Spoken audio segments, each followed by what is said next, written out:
Our final speaker is USC Annenberg alumna Adrienne Bankert, an Emmy Award-winning journalist. She currently serves as the New York-based national correspondent for ABC News. Remarkable happened for me in 2020. I call it one of the best things to ever happen to me. Back in 2019, I was asked to moderate a group of women. We have this program inside of Disney and ABC that allows us to get together, to form tribes, and to talk about what really matters to us. And so I was honored that I would be one of the women who actually led this circle of trust. And seeing that I was publishing a book in 2020, I thought the perfect title for this group would be To Discover Your Hidden Superpower. What I didn't know is that it would actually end up transforming not only other people's lives, but my own during a year that was the pandemic. Now, first, let me tell you, we had these groups in person. The whole setup was that across the country and around the company, we would have these groups of women, we would talk things out, we would give each other advice, we would focus on a book or a topic. I found out that we didn't do these groups digitally, and I wanted to. I thought we could have more women join, so let's do them on Zoom. I was told we don't do that, but sure, why not? Within a month, the pandemic hit. In March of 2020, I had my first meeting with this group of women to discover our hidden superpower. The first meeting was filled with tears. People expressed how hopeless they felt. They talked about how they didn't know how they could cope and how others who had heartbreaking careers in the medical profession could cope with COVID-19. And so it became more than a counseling session. It became a way for us to find our power and to find ways that we could actually, tangibly feel that we were part of a solution. We ended up bonding. We ended up creating an atmosphere for a safe space. And that taught me so many lessons for what I needed to do in other facets of my life and career. One thing that was made evident during this circle was that most of us were overworking. We were working so hard. We were making every intention of being the providers or the partners or the superstars in our careers. But we were exhausted, going from Zoom call to Zoom call, and it didn't seem to have any type of end. These symptoms were not foreign, just amplified. Throughout my life, I've seen where I was overworking. In fact, there were a couple of times during my career, especially at ABC News, where I was traveling the globe, I was doing all the things I dreamed of, and yet I was sleepless. I found that even though I enjoyed my work, I saw symptoms of myself coping and using work as medication for the areas of my life that I had to overcompensate for because I didn't feel I had any control. Relationships that were strained, disappointments that wounded me. I used work as a way to comfort myself. I've researched this among the other women in the circle and in my family and friends. I've seen how we work instead of working on relationship. I've seen how we work instead of feeling that we can do the inner therapy that we need. I've seen that we don't take care of ourselves and then we take it out on other people. And I was thinking about ways that we as women during this month of celebrating women could learn from previous generations. There are pioneering women who've done so much to pave a way for us. We can learn from the full life of these women who started down the road before us.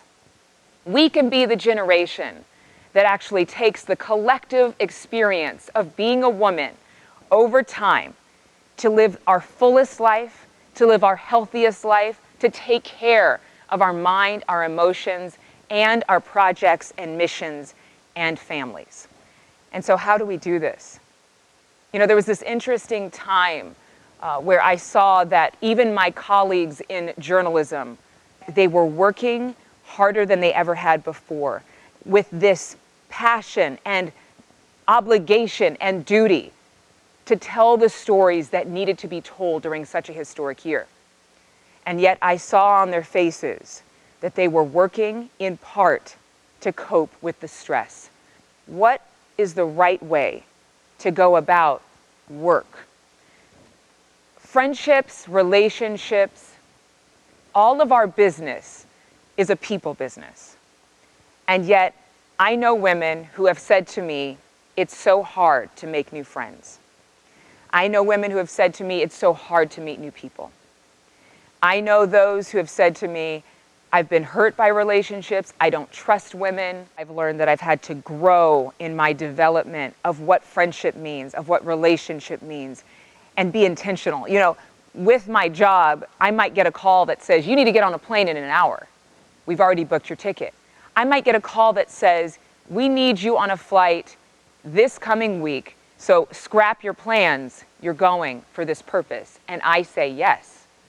I made a decision intentionally that I would do the same thing for family, where I decided a couple years ago that even though I was busy, even though I had a lot on my plate, I would make the time for those I cared about, just like I would for work, because it was important to me that my world never grew smaller as I got older, but actually grew bigger. But that would take that same dedication as it would on my job for the people in my inner circle. A study in The Atlantic in 2017 stated that for a lot of people who have experienced trauma and PTSD, overworking became a way to avoid feelings that were unresolved. One woman in the article said that she overworked to try to run away from feelings that she didn't want to confront. In fact, they cited a study from the University of Mississippi that said among teachers who were workaholics, many of them use the work that they are doing as a way of escape. For so many of us in 2020, with canceled events, no more Broadway, no more theater, no more movies, no more brunches with girlfriends, less travel, all of our socialization, much of it has become canceled. And so, what is there to do when you don't have those fun moments, those traditions that you've built upon for your relationships? You end up working harder. You end up focusing on the things you can't control. Right before the pandemic hit, I was speaking at an event in Seattle, Washington.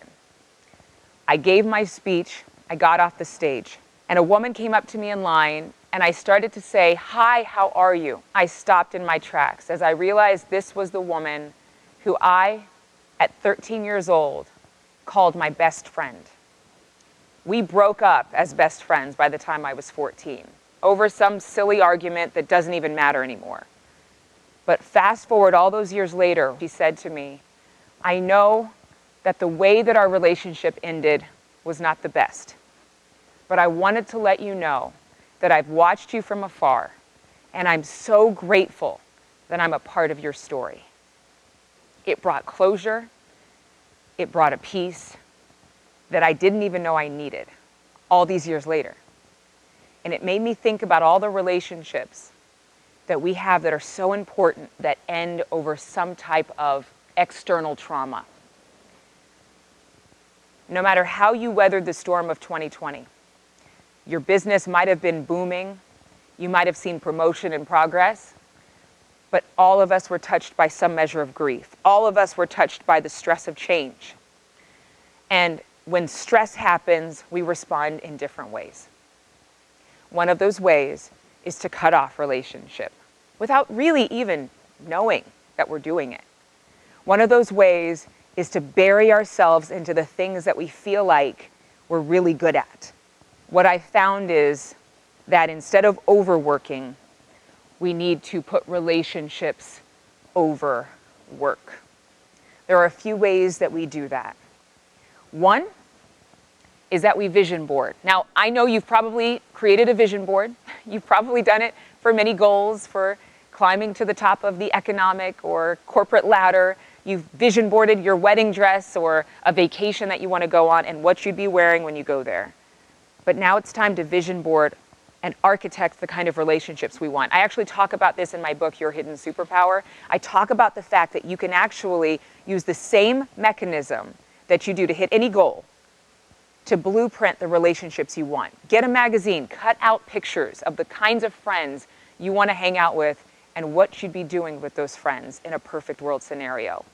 Now, put the pandemic aside. What kind of life do you want to live? Do you have annual trips with your girlfriends? Do you spend every weekend with loved ones? Do you have family dinners? Do you take your children out for dates with your kids, your sons and your daughters? What is it that you want life to look like? Because if 2020 taught us anything, it's that we need people. We need a tribe. The second thing I want to tell you to do is to be really intentional about executing relationships that are brand new. Contact new friends. Speak through your mask and be friendly with strangers. Reach out to those in your company that you don't know who may be doing something you want to do or may be able to help you do what you want to do. I've made more friendships and more connections in this past year because I craved connection so badly after being heartbroken with safer at home practices. I know we were doing that to stay safe. I know we were doing that to be better and to make sure that everyone was healthy. But what I needed to do, and what all of us need to continue to do, is be creative about the connections that are so valuable to our humanity. If we do this, then we will be history makers, we will be more impactful, and we will fulfill our ultimate destiny.